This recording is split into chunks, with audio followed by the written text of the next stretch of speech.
coisas que te fazem bem porque nem reconhece e nem conhece seus limites. E aí, gente, limite é algo que a gente precisa falar, porque os limites eles existem para ser respeitados.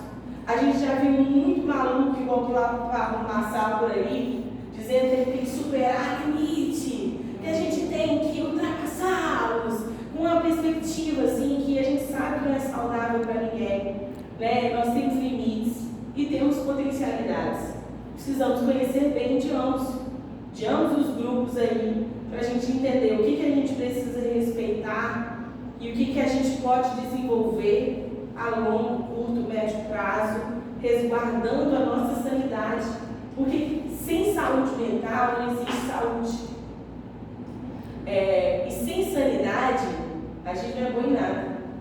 Você pode ter o diploma que você tiver, a coleção, uma parede inteira de quadros, que se a sua sanidade não estiver em ordem, ela vai afetar a sua cognição. E aquilo tudo que você estudou, você nem vai lembrar. Você vai caçar a palavra e não vai encontrar. E a gente observa os riscos demenciais que a gente tem experimentado, inclusive, com as pessoas cada vez mais jovens, e não necessariamente por conta de questões genéticas, neurobiológicas, mas por conta do modo de vida, né? Por conta desses estresses, dessas condições de saúde aí, em que a gente sabe que a própria ansiedade e a depressão já afetam bastante a nossa cognição, né? Mas o estresse e a estafa são fatores de risco também para os acidentes vasculares cerebrais, né? As isquemias, enfim, e os derrames,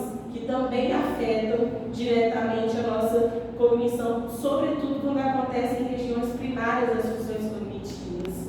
E aí você conversa com um cardiologista hoje, você percebe que o maior índice de infarto hoje não é por doença coronariana, não é por fator de risco biológico, mas pelos fatores vinculados às condições de vida e cada vez uma população mais jovem.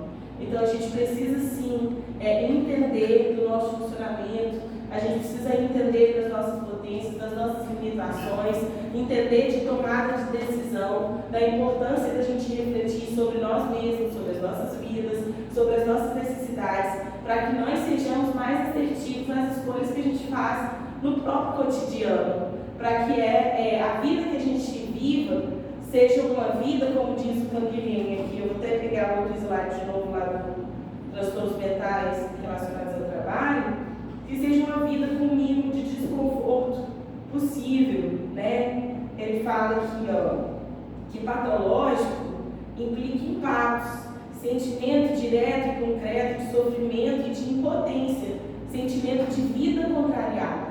Quando que a gente tem uma vida contrariada? Quando a gente se auto-negligencia, quando as nossas escolhas não remetem a nós mesmos, mas as expectativas que a gente nutre a nosso respeito em relação aos outros. Em relação ao trabalho, isso acontece com muita frequência. Aí ele fala assim, o que é desejável é a vida, uma vida longa, a experimentação de sensações agradáveis, a capacidade de relacionar-se, a possibilidade de trocar vivências e afetos, a capacidade de reprodução, a capacidade de trabalho físico e mental, a força física e energética, a ausência de dor, um estado no qual o corpo sente um mínimo de desconforto e percebe a agradável sensação de ser no mundo. Quantas vezes a gente está vivendo com muito desconforto no corpo e sem nenhuma sensação agradável de ser no mundo? É aí que vai perdendo sentido. Que às vezes a gente começa a racionalizar assim, caramba, olha a posição que eu estou, sonhei com isso, queria tanto, mas aquilo vai perdendo sentido, porque por conta do tamanho do desconforto que a gente está sentindo em relação às escolhas que a gente está fazendo no caminho. Aí a vida contrariada faz com que a gente vá perdendo a esperança e o prazer do que a gente faz. Você sabe de uma coisa? Que essa ansiedade que começa e ela vai aumentando, deixa a gente em estado de alerta, que a gente fica mais produtivo, mais atento, e aí a gente é reforçado socialmente por isso. Aí a gente sustenta aquela ansiedade, daqui a pouco ela já vira um alarme demais.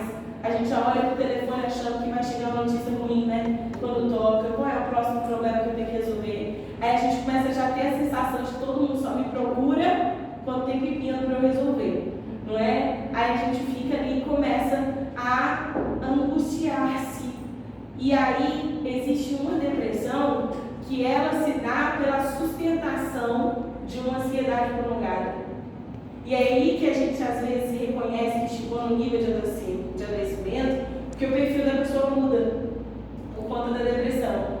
A pessoa vai ficando paralisada, a pessoa vai ficando mais introvertida, a pessoa vai tendendo a se isolar. Aí a gente percebe que ela está adoecendo, mas ela já adoeceu faz tempo. Só que antes do tipo de adoecimento que ela estava, tinha muito reforço social. E aí agora a gente percebe que a gente entrou na depressão. E aí geralmente são as pessoas que amam o que fazem que adoecem, né? Você não vai ver, dificilmente você vai ver uma pessoa com burnout, porque ela com burnout trabalhando numa área que ela não gosta, num trabalho que ela não deseja. Geralmente quem adoece é quem gosta, mas que está com a organização dessa relação com o trabalho comprometida, né? E precisa aí reorganizar. Então, muitas vezes a gente vê uma pessoa muito produtiva, muito proativa, muito dinâmica, deprimindo, e a gente se assusta como se isso não fosse possível. É fruto do próprio processo, a ansiedade, estresse, burnout, que em algum momento se torna depressão. Eu acho que a gente é professor, a gente acaba